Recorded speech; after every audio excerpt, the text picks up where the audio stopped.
Hello' everyone, কি খবৰ আপোনালোকৰ? ভালনে? আমাৰ বাৰু বৰ্তমান ভাল।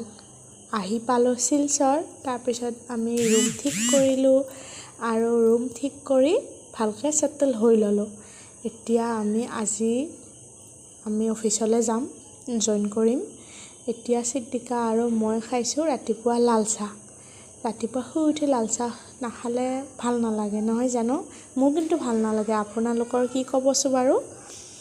তাইকো দিছোঁ, তাইও মানে মোৰ লগত পৰি লাল চাহ আৰু বিস্কুট খোৱা হ'ল ৰাতিপুৱা আৰু ময়ো খাওঁ।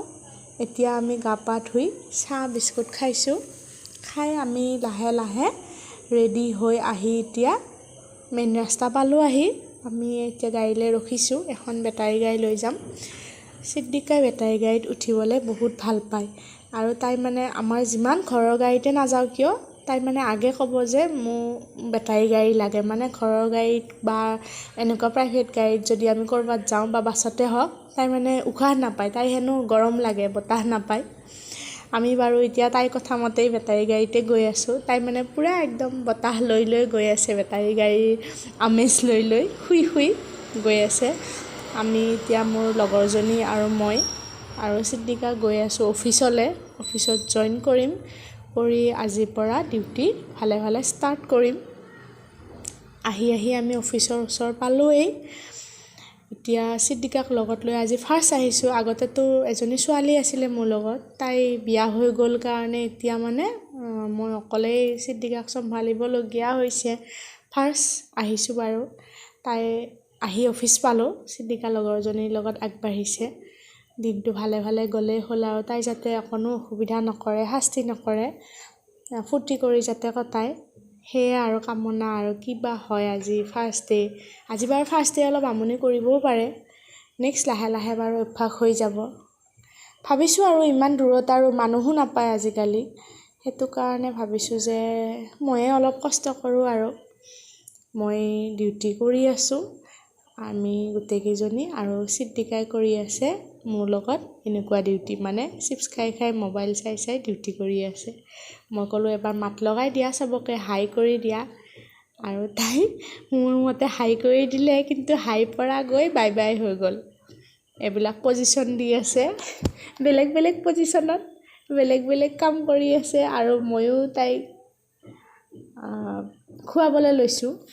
এতিয়া মই ঘৰৰ পৰা কিবা কিবি বনাই আনিছোঁ, লগতে তাই মেগী খাম বুলি কৈছিল কাৰণে মেগীও বনাই আনিছিলোঁ। মানে বাহিৰৰ খাদ্যবিলাক খুৱাবলৈ অলপ ভয় লাগে আৰু বহুত দিনৰ মূৰত আহিছোঁ আকৌ ঘূৰি, যিহেতু অফিচ ছুটি হ'ল অলৰেডি।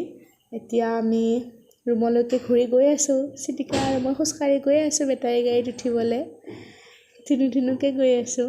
আজি অৱশ্যে শাস্তি নকৰিলে, বৰ ধুনীয়াকৈ থাকিলে আৰু লগৰবিলাককো নতুনকৈ পালে, চবে মাতিলে ল'লে। দিনটো ভালে ভালেই গ'ল বাৰু।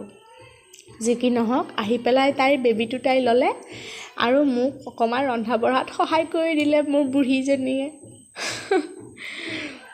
মই মানে আলু ভাজিম বুলি ভাবিছিলোঁ ড্ৰাইকৈ, তাইও মানে লগতে মোক সহায় কৰিছে। আৰু মই যেনেকৈ তাইক কোলাত লৈ লৈ মানে ভাত তৰকাৰী বনাওঁ, তাইও মানে তাইৰ বেবীটো কোলাত লৈ লৈ মানে বনাইছে আৰু বনাই খুৱাব আৰু মোক। এতিয়া ৰাতিয়ে হ'ল, আহি পাওঁতে গধূলিয়েই হ'ল অৱশ্যে, অলপ দূৰো হয় অফিচটো। গতিকে তাই ঠিকে ঠিকে বাৰু দিনটো থাকি এতিয়ালৈকে ভালে আছে। আৰু এতিয়া যদি শুই যায় আৰু খবৰ নাইকিয়া হ'ব। খাই বৈ উঠিলোঁ আমি।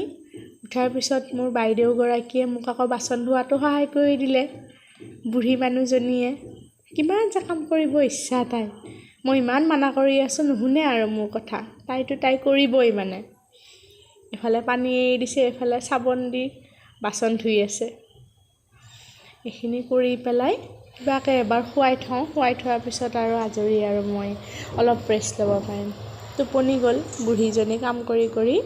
এতিয়ালৈ বাৰু ইমানতে, আজিলৈ বাৰু